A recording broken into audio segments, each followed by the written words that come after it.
Hello, future CMAs. I am so incredibly pumped you're here for this explainer. As someone who has taught the CMA syllabus inside and out for years, I can tell you right now that income measurement analysis is the ultimate separator. It totally divides the candidates who just memorize formulas from the ones who actually master financial strategy. I care a lot about your success, and I want you to be in that second group. So let's get right to it and decode the true story hiding behind a company's bottom line. Okay, let's go ahead and address the elephant in the room.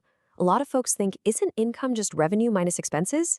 Well, on paper, yeah, sure. But for a true certified management accountant, hitting that net income number is literally just the starting line. It is absolutely not the finish line. Here is our game plan for today's explainer. We'll start with beyond the bottom line, then look at core drivers of income, and cover key accounting distinctions. After that, we'll solve an exam problem together and wrap things up with 3 golden exam rules. Section 1, beyond the bottom line, asking the right questions. We have to completely shift our mindset here. You've got to stop looking at net income as absolute gospel and start treating it as a claim that needs investigating.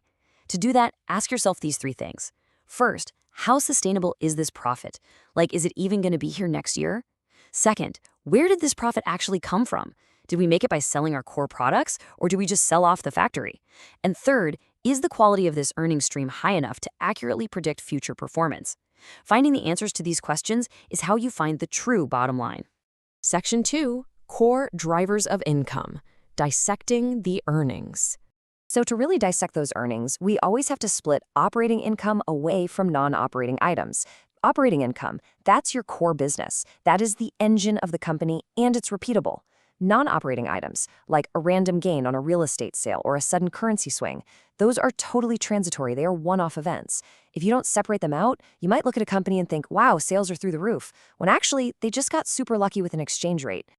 And that leads us straight into an absolutely vital concept, quality of earnings, or QOE. High-quality earnings are stable, they're repeatable, and here's the real kicker.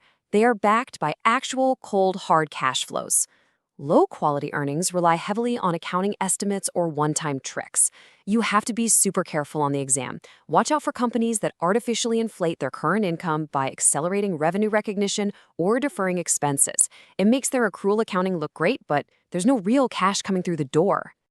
Section 3, key accounting distinctions, the rules of the game. Let's talk about the exact traps the ICMA loves to set. The biggest trap of all is the difference between absorption costing and variable costing. Now, absorption costing is required for external GAAP and IFRS reporting, right? And it takes fixed manufacturing overhead and literally attaches it to the product inventory. But variable costing, which we use internally as CMAs, treats that fixed overhead as an immediate period expense. Why is this such a big deal? Because if you produce more than you sell under absorption costing, a chunk of that fixed overhead gets stuck in the unsold inventory sitting on your balance sheet, and that artificially pumps up your net income for the current period. It's a huge distortion. Because of that, you absolutely must commit this to memory. When production is greater than sales, absorption net income is greater than variable net income. Seriously, burn this into your brain for instant recall on exam day. On the flip side, if production is lower than sales, variable net income is higher, and if they're exactly equal, both methods will give you the exact same net income. Let's look at how this logic works for inventory and depreciation. These accounting choices don't just shift numbers on a page, they actively change your real cash flow. Think about periods of rising prices. Using FIFO gives you lower cost of goods sold, right? Which means a higher net income. But wait. Higher net income means you are paying higher taxes, so your actual cash flow goes down. For depreciation, an accelerated method lowers your early net income, but it preserves your cash right now through immediate tax shields. Straight line might look nice and smooth, but it delays those tax benefits. Always, always follow the cash flow. Section 4, solving an exam problem, putting it into practice. Let's actually put all this theory to work. Let's tackle a classic CMA-style scenario together. Apex Corp reports net income of $500,000 for the year, but digging in, we see this includes an $80,000 pre-tax gain on the sale of an old building. We also find $30,000 of fixed overhead stuck in inventory because they overproduced under absorption costing. The tax rate is 25%. Your mission? Find the adjusted, truly sustainable operating income. We are going to use a super straightforward 3-step process to cut through all the accounting noise here. Step 1, remove the non-operating gain. Step 2, adjust for the absorption costing distortion. And step 3, apply that 25% tax rate to find our final after-tax reality. Okay, let's do the math.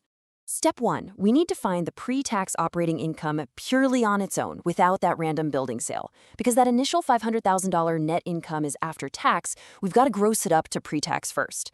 We divide $500,000 by 1 minus the 25% tax rate.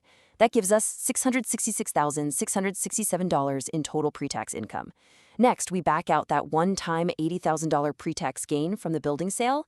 That leaves us with $586,667. This is our true pre-tax operating income, totally clean of the building distraction. Now for step 2. Remember that $30,000 of fixed overhead that got trapped in inventory? It artificially pumped up our income, so we have to strip it out.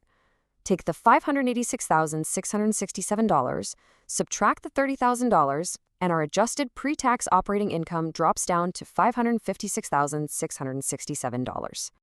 Finally, step 3, we apply the 25% tax rate to find our actual sustainable number. Multiply $556,667 by 1 minus 0.25, and boom, we get our final adjusted sustainable net income of $417,500. Just look at how much that shrank. Apex reported $500,000, but their real, sustainable core earnings are only $417,500.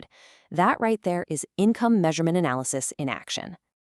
Section 5, 3 Golden Exam Rules. This is your final study guide. Let's wrap this up with 3 rules you absolutely need on test day. Rule 1, always check for cash flow alignment. If the income isn't supported by operating cash flow, that is a massive red flag. Rule 2, don't ignore non-recurring items. You absolutely have to isolate those restructuring charges or random gains to see the real profitability trend. And Rule 3, keep absorption versus variable costing on lock. If an exam question asks you why net income changed when sales volume stayed completely flat, you immediately look for a change in production volume. I am going to leave you with this one final thought. When you dive into your practice question banks tonight, ask yourself, are your answers reflecting the true sustainable income, or are you just settling for the bottom line?